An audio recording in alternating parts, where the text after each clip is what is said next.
I know the video is called How to Speak English Fast, but do you really need to speak English fast? Let me tell you something. Sometimes we think that native speakers speak fast and this is why they sound so natural. In reality, they don't speak fast.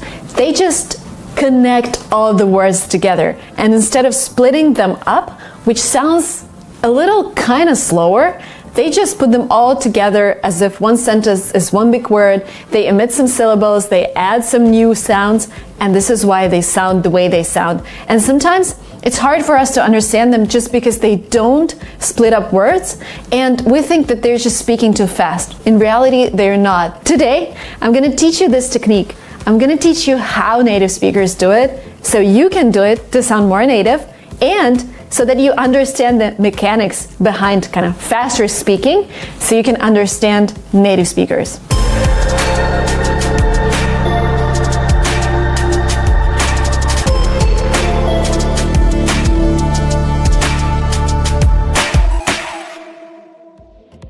For example, you see a phrase, what do you? For example, in a sentence, what do you do? But Americans would never say like this, what do you do? They'll say, what do you do? What do you do? What do you do? So the speed, the pace is kind of the same. It's just connecting everything. What do you do?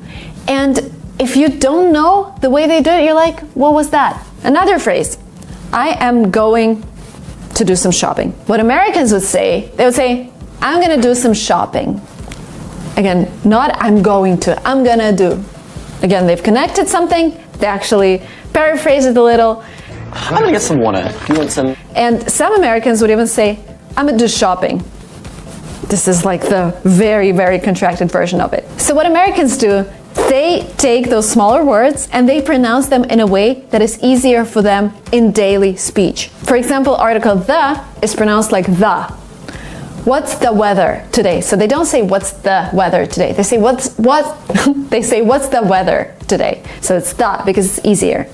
Oh, what about the weather report? You sometimes sounds like yeah. Do you want to go for a walk? Again, do you want to go for a walk? Sounds as if you just started learning English. Do you want to go for a walk? Sounds closer to being a native speaker. And another thing that you might have noticed when we say what do, so we have T at the end of the word what, and we have D at the beginning of the word do, we kind of invent a new sound here. Instead of saying what do you do, we say what you do. So there is a sound ch, which appears in the middle. Again, this is a way to make your speech smoother, and this is what all native speakers do. For example, what you do for a living. What you do for a living. What you do? To make this even clearer for you, I'm gonna read a sentence out loud. The first time I read it, I'm gonna read it as a student. The second time I read it, I would try to read it as a native speaker. Let's do it. I am going to go out to Walmart. Do you need anything?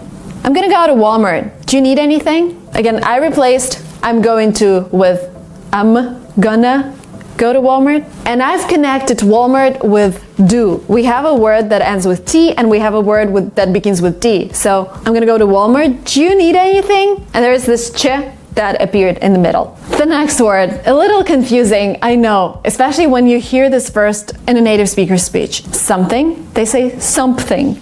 I don't know why this appears, it's just the way the language evolves when people speak it, but can you give me something? This is sometimes what native speakers say, which is correct. Don't be confused, it's just the same as something. The next phrase, let me give you something. The Americans would say, let me give you something.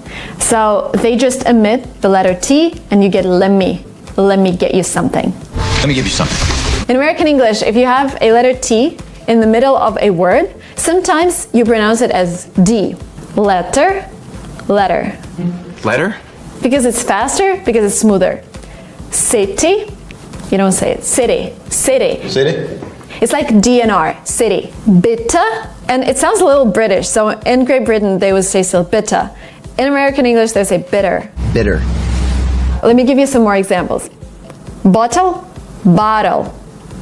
Butter, butter. Computer, computer. I can't even say it with the T. Computer, computer, computer. Daughter, daughter. 80, 80. 40, 40. Little, little. Settle, Settle. 30, 30.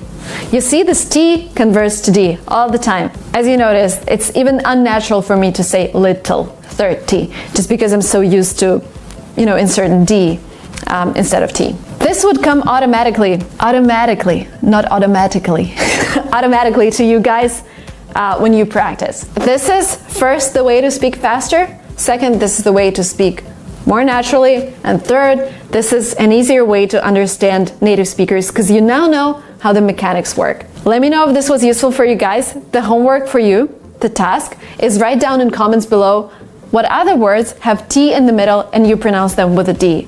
Just what I told you, 30, 30, little, little, that kind of stuff. You can Google that, but make sure you write something in comments so that you can practice. Thank you so much for watching this video. Don't forget to subscribe, and I'll see you very soon.